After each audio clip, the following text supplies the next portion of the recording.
Informe final: Impuesto sobre el valor agregado en México. Universidad Alberto y a Distancia de México, curso propedéutico, Valeria Magdalena Guerrero Otero.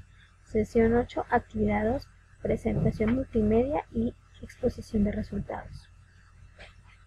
En la introducción podemos ver que el impuesto sobre el valor agregado en México se trata de un impuesto indirecto en virtud de que los contribuyentes del mismo no lo pagan directamente, sino que lo trasladan o cobran en una tercera persona, hasta llegar al consumidor final. El objetivo de este es agravar los actos o actividades, es decir, la enajenación de bienes, la prestación de servicios independientes, el arrendamiento de bienes e importación de servicios.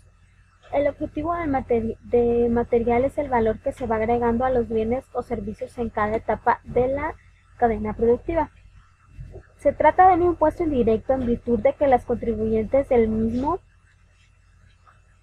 no lo pagan directamente, sino que lo trasladan o cobran a una tercera persona hasta llegar al consumidor final.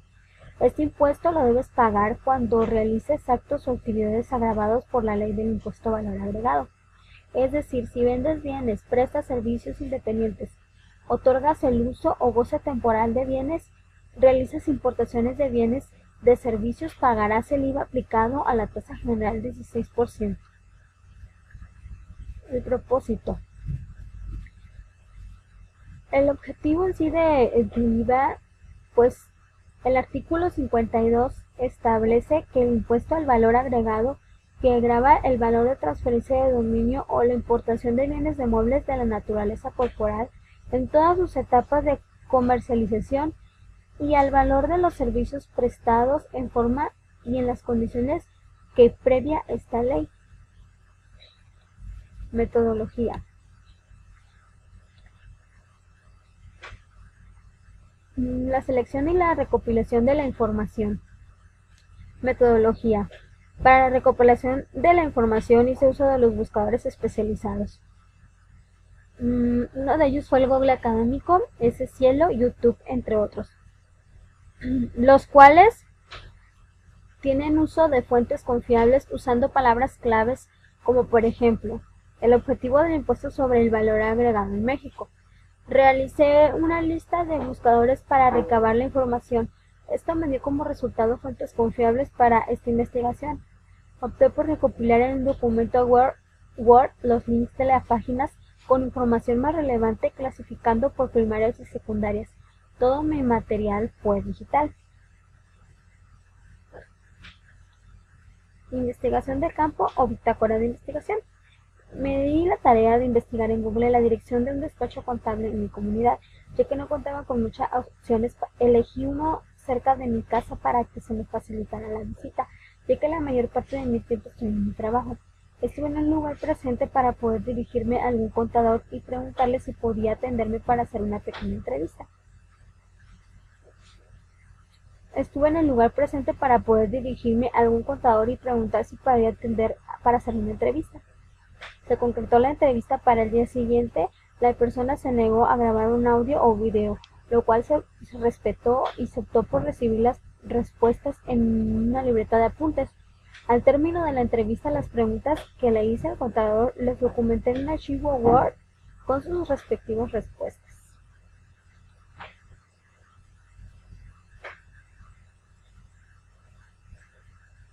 Empezamos por acá.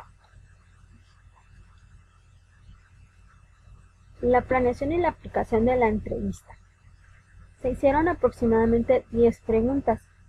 Se aplicó la entrevista a la persona más amable que se encontró en el lugar. Fue la persona que accedió a atenderme. Se miraba que era una persona muy ocupada, pues estaba en su trabajo. La pregunta era sobre dudas que surgían sobre el tema del IVA. El contador respondió con amabilidad y paciencia a todas las dudas aplicadas en la entrevista.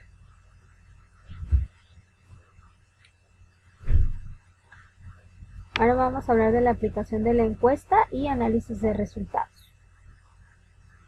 Se aplicó una encuesta de 10 preguntas por medio de Google Formularios.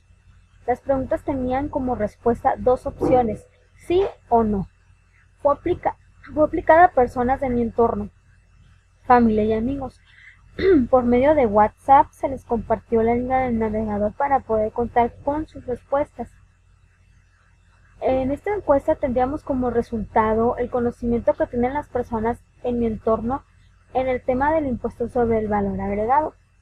Una vez que la encuesta fue realizada por 12 personas, la plataforma arrojó resultados cuantitativos con gráficas ya formuladas.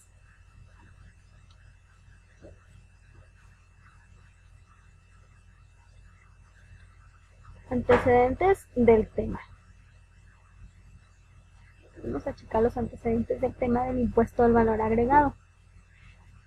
Los ingresos tributarios son la fuente de recursos más importante para la Federación, pues en el año 2010 y 2016 aportaron en promedio 62% de los ingresos del gobierno federal.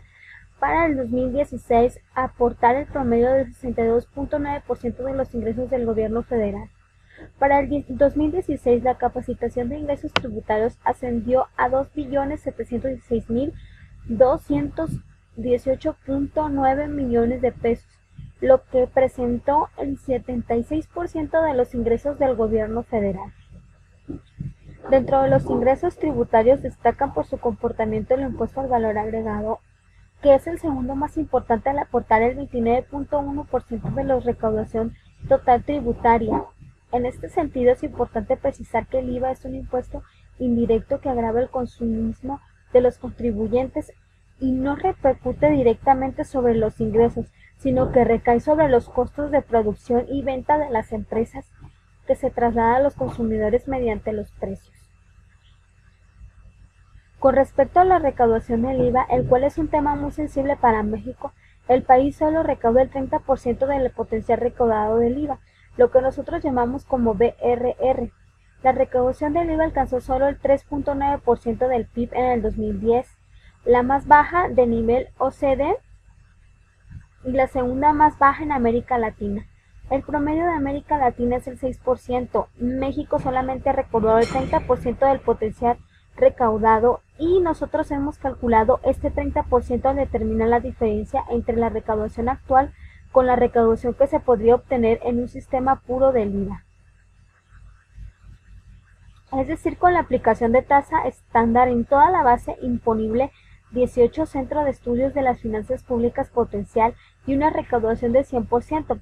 Se debería realizar como parte de la reforma fiscal como aumentar los ingresos percibidos del IVA y buscar otras formas más eficientes para apoyar a los más desfavorecidos.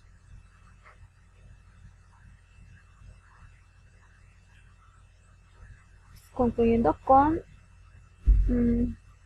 las bases teóricas.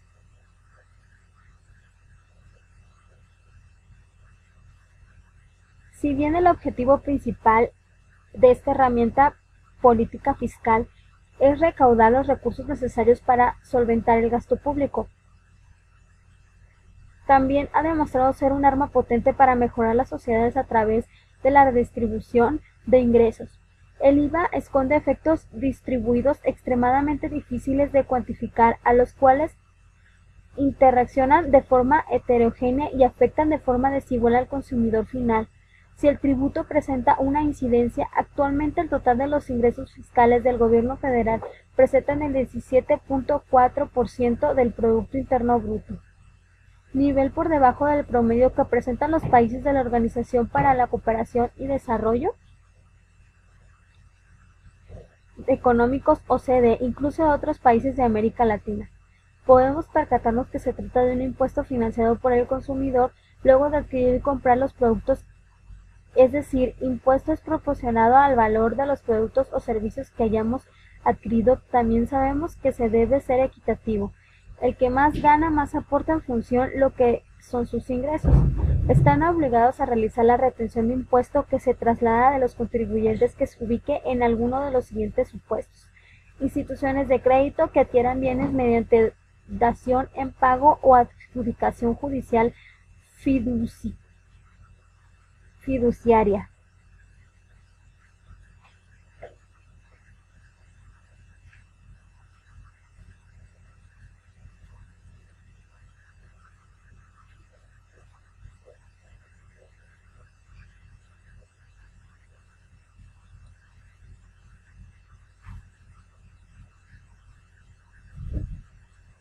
Las morales que reciban servicios personales independientes, adquieran desperdicios para ser utilizados como insumo de su actividad industrial o para la comercialización. Reciban servicios de autotransporte terrestre de bienes, personas físicas y morales, o los que reciban servicios prestados por comisionistas, personas físicas o morales que adquieran bienes tangibles o las usen o gocen temporalmente, que encajen u otorguen residentes en el extranjero sin establecimiento permanente en el país, personas morales que cuenten con un programa autorizado conforme al derecho que se establece, programas de importación temporal para poder producir artículos de exportación o al decreto para el fomento y operación de las industrias maquiladoras de exportación. Por último, vamos a llegar a la conclusión. Bueno, son conclusiones y podemos darnos cuenta que en esta investigación pues recopilamos mucha información sobre el impuesto al valor agregado en México. Se brindó conocimiento suficiente del tema para comprender el procedimiento de nuestro dinero y el destino de nuestro dinero. Cada vez que usted adquiere bienes de consumo, asume un costo adicional por lo que los mismos, el cual se traduce en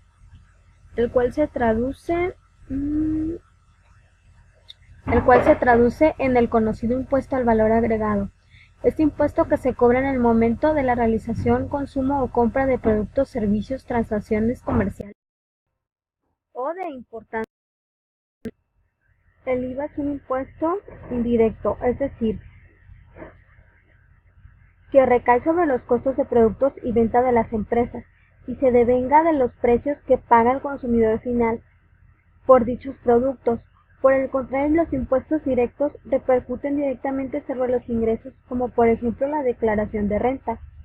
Algo de lo que me percaté realizando esta encuesta a personas de mi entorno es que no todos tienen el conocimiento y el destino de sus impuestos, así como tampoco ha hecho su declaración. Creo que este conocimiento financiero debería de ser indispensable para los ciudadanos. Propongo hacer campañas para ser parte del SAT para informar a las personas sobre la importancia de hacer su declaración y lo fácil que es en la actualidad desde el portal del SAT como un beneficio para la sociedad.